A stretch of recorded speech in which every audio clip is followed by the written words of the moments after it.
Coucou tout le monde, j'espère que vous allez bien. Aujourd'hui je vous retrouve pour une nouvelle vidéo et je vais vous parler des livres que j'ai lus durant le mois d'août. Pour ce mois d'août j'ai quand même pas mal de livres à vous présenter donc on commence sans plus tarder. Donc un des livres que j'ai lu, il s'agit de Brûler, le tome 7 de La Maison de la Nuit de PC Cast et Christine Cast aux éditions PKJ dans la version poche. Alors c'est une série, comme vous le savez très certainement, que je suis, mais qui n'est pas non plus une de mes séries favorites. Et là on se retrouve un peu dans un contexte différent où on va parler de la mort, donc avec notre héroïne qui va être complètement brisée et qui va partir donc au paradis et ses amis qui vont essayer de la faire revenir sur Terre. La quête est un petit peu différente des autres tomes dans le sens où Zoé n'est pas là, vraiment présente en fait. Normalement dans cette série, Zoé doit empêcher le mal de vaincre le bien, on va dire, et là on est plutôt dans une autre optique dans ce tome-ci, et j'ai plutôt bien apprécié avoir un petit peu quelque chose de différent. Après, ça reste toujours dans la même dynamique, avec beaucoup de dialogue je trouve, donc ça rend le livre assez prenant en fait, et c'est pour ça d'ailleurs je pense que je continue cette série, parce que elle n'a pas forcément quelque chose d'extraordinaire, et faut dire que voilà, elle a 12 tomes donc c'est assez long, et il se passe pas forcément énormément de choses, mais je trouve qu'il y a une bonne dynamique. J'ai beaucoup aimé aussi la relation qu'il y a entre Lucie et Rephaïm, et j'attends de voir ce que ça va donner par la suite parce que c'est un petit couple que j'apprécie bien suivre. Donc j'ai mis 7,5 à ce livre. J'ai aussi lu dans un registre différent Le Club des Cœurs Solitaires de Elisabeth Hulbert aux éditions City dans la collection Poche. C'est un livre qui parle d'une jeune fille qui s'appelle Penny et qui a eu une déception, enfin plusieurs déceptions amoureuses dans sa vie, et elle décide de ne plus regarder les garçons, de carrément leur tourner le dos. Et du coup ça va tout chambouler le lycée carrément, puisqu'elle va fonder le club des cœurs solitaires qui consiste à regrouper toutes les jeunes filles qui ont subi des déceptions amoureuses ou qui en ont marre que les garçons les prennent pour des idiotes. Donc c'est ça le principe de l'histoire. Sauf que bien sûr, comme vous vous en doutez, notre héroïne va se retrouver face à un garçon qui lui va être un petit peu peut-être différent des autres et qui va pas se comporter en gros connard, et du coup elle va forcément tomber amoureuse de cette personne-là. Et avec ce club, ça va être compliqué. Alors, ce petit roman, je l'ai vraiment beaucoup apprécié parce qu'il est très frais, et en été, c'est super bien de lire des petites romances comme ça. Après, c'est vrai que c'est assez simpliste l'histoire, hein, c'est pas quelque chose qui sort vraiment des sentiers battus. Mais c'était vraiment très agréable. Le petit point, oui, que je peux reprocher, c'est que les choses sont peut-être un petit peu trop idéalisées dans ce roman, c'est-à-dire qu'il va y avoir 50 filles ou plus qui vont se joindre à cette cause, dire que tous les garçons sont des connards. J'ai bien aimé le dosage qu'il y avait entre l'amitié et l'amour, parce que c'est un livre avant tout, je pense, qui parle d'amitié, puisque l'amour arrive vraiment vers la fin. Donc c'était vraiment une petite lecture très sympathique que je vous recommande si vous ne l'avez pas lu. Et je lui ai mis 8,5 sur 10. Ensuite, j'ai aussi lu Pardonne-moi Léonard Peacock de Matthew Quick aux éditions Robert Laffont dans la collection R. C'est un livre qui me tentait pas mal par son sujet qui est assez spécial et que je ne lis pas souvent. Donc c'est un jeune garçon qui s'appelle Léonard Peacock, qui a 18 ans et qui se sent vraiment mal, on va dire. Il se sent vraiment bizarre comparé aux autres, et du coup il va décider de mettre fin à ses jours, mais avant ça il va tuer un garçon de sa classe. Et avant de faire ça, il va remercier certaines personnes qui lui sont chères en leur donnant à chacun un cadeau. On va suivre Léonard qui va se réveiller et c'est le jour J, c'est-à-dire il va mettre son plan à exécution. Et à travers ces cadeaux, on va rencontrer du coup la personne à qui il va le donner. C'est un peu un roman plutôt dans le passé plutôt que dans le présent, si vous voyez ce que je veux dire. C'est-à-dire que par un élément de l'histoire, on va se retrouver un petit peu plongé dans le passé et découvrir l'histoire de cette personne-là, la relation que Léonard entretenait avec cette personne-là. Enfin, je sais pas si je m'exprime bien, mais voilà, c'est un livre plutôt de ce genre-là, c'est-à-dire qu'on n'a pas vraiment de faits dans le moment présent. Les livres comme ça, d'habitude, je ne les aime pas vraiment parce que le héros est vraiment trop spécial et il a vraiment quelque chose de... Enfin, il est vraiment trop bizarre, on dirait qu'il est dérangé, qu'il a un problème. Et du coup, je me sens un petit peu mal à l'aise quand je lis ce genre de livre, surtout que là, je crois qu'il était à la première personne. Donc on se sent un petit peu mal à l'aise, enfin c'était en tout cas ce que j'ai ressenti. Après, quand je vous avais montré dans le book haul, je vous disais qu'il y avait beaucoup de petites annotations en bas de page qui prenaient des fois 10 lignes ou quelque chose comme ça. Mais moi, ça m'a pas vraiment dérangé de devoir lire voilà, ces petites annotations. Mais j'avais vu que certaines personnes ça les avait dérangées, donc voilà. Mine de rien, ce livre traite quand même de pas mal de sujets. Léonard a une mère qui ne s'occupe pas du tout de lui et qui n'est jamais là pour lui. Ça part de religion mais aussi d'homosexualité. Ça touche à beaucoup de choses quand même. Voilà, c'était pas un livre qui m'a complètement transcendée parce que voilà, je me sentais un petit peu mal à l'aise comme je le disais. Et la fin aussi m'a paru assez... Enfin c'est une fin vraiment ouverte et je sais pas vraiment comment interpréter ça. Donc j'ai mis 7,5 sur 10 à ce livre. Ensuite j'ai aussi lu la sélection, les 2 nouvelles, Le Prince et le Garde de Caracas aux éditions Robert Laffont dans la collection R.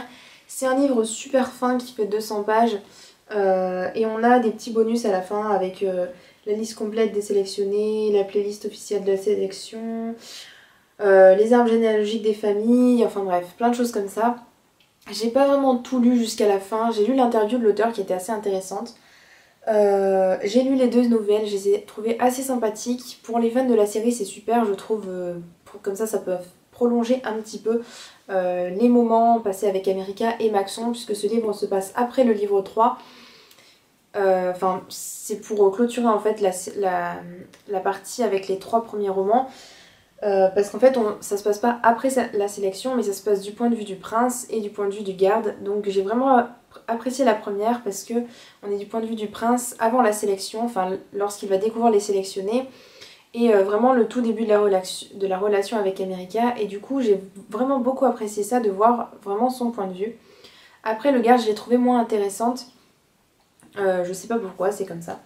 En tout cas, voilà, c'était sympa mais sans plus et je lui ai mis 7,5 sur 10.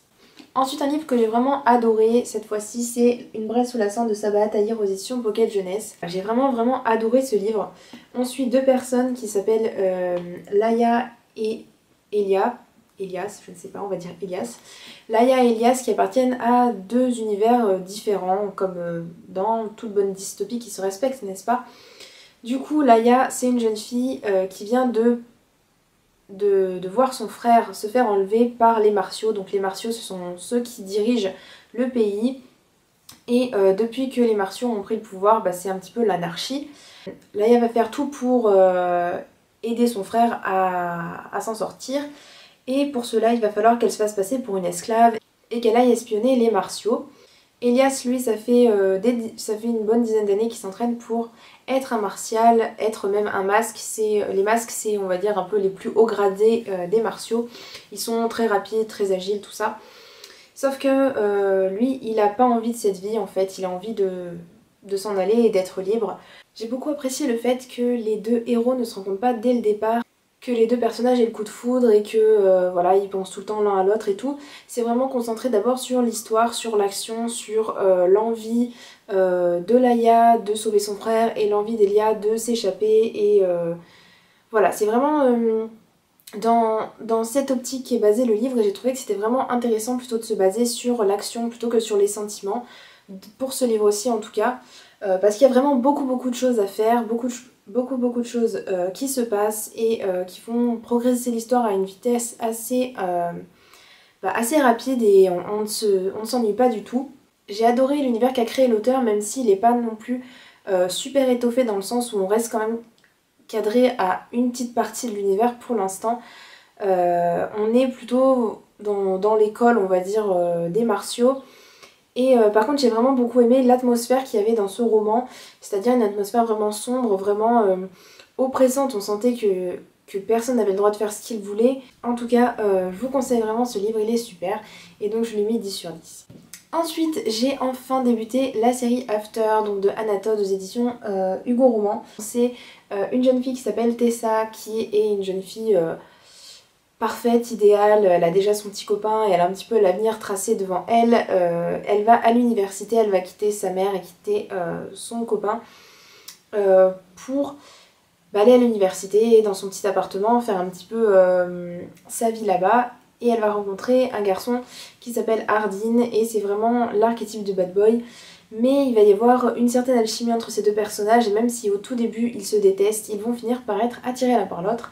Et ça va conduire à une histoire d'amour entre ces 2 personnages. C'est vrai que l'histoire n'est pas extraordinaire et que on est vraiment dans les clichés.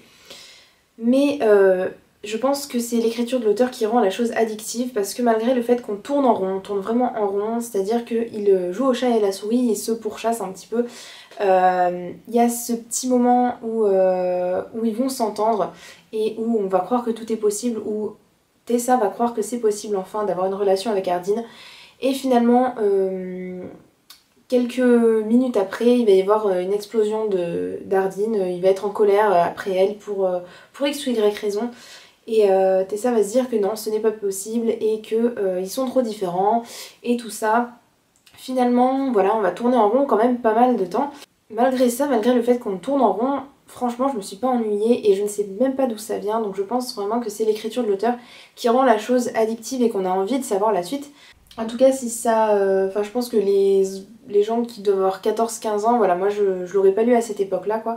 Donc je sais pas, après chacun fait ce qu'il veut, mais... Moi je trouve que voilà, 14-15 ans c'est assez jeune encore pour lire ce genre de livre. Il y a une petite révélation à la fin de ce tome-ci qui me donne envie de lire la suite, même si je ne vais pas la lire tout de suite. Même si c'était pas loin d'un coup de cœur, je lui mets quand même 10 sur 10. Je me suis souvenu qu'il fallait que je vous parle aussi d'un livre que j'ai lu depuis le mois de juin, si je me trompe pas, et que j'ai carrément oublié de vous en parler. Donc il s'agit du premier tome de L'Épouvanteur, donc de Joseph Delaney, que j'avais emprunté à la médiathèque, du coup je vous mettrai une image ici. Alors c'est un livre qui parle d'un jeune garçon qui est le 7e fils d'un 7e fils, et ces personnes-là sont assez spéciales puisqu'elles ont une sorte de don. Ces personnes-là s'occupent d'empêcher les sorcières, les mauvais esprits et tout ça de faire le mal sur Terre. C'est le premier tome d'une très longue série, je crois d'une dizaine de tomes si je me trompe pas. J'ai plutôt bien apprécié ce premier tome et je m'attendais à quelque chose d'un petit peu plus adulte on va dire dans un sens parce que j'ai trouvé que ça faisait assez enfantin. La façon dont c'était raconté, ce qui se passait dans le livre, le fait que le héros soit assez jeune, je crois qu'il a une douzaine ou 12-13 ans, quelque chose comme ça. Après, il y a beaucoup de choses qui sont assez mystérieuses et très très intéressantes à découvrir, hein, tout l'univers sur les sorcières notamment, on se concentre surtout sur ces créatures-là durant ce premier tome. Au début on découvre un jeune garçon qui a peur de tout et au fur et à mesure on va voir comme il va être confronté à des choses de plus en plus qui font de plus en plus peur, il va un petit peu forger son caractère et il va un petit peu réussir à prendre son courage à deux mains et puis à faire avancer les choses. Et donc on le voit déjà beaucoup évoluer dans ce premier tome. On voit une très nette différence entre le jeune garçon du début et à la fin du roman. En règle générale du coup je vous dirais que j'ai plutôt bien apprécié cette histoire même si je m'attendais à ce que ce soit un cran plus adulte on va dire, que ce soit du côté de l'intrigue et tous les passages où on était censé avoir peur avec le héros, c'était pas non plus des grandes frousses et du coup voilà j'en attendais un petit peu plus donc je lui ai mis 8 sur 10. Donc maintenant on passe au manga. Alors le premier que je vais vous présenter c'est Wolfgang and Black Prince, le tome 10 de Ayuko Hata aux éditions Kurokawa. Donc je vais vous montrer les dessins.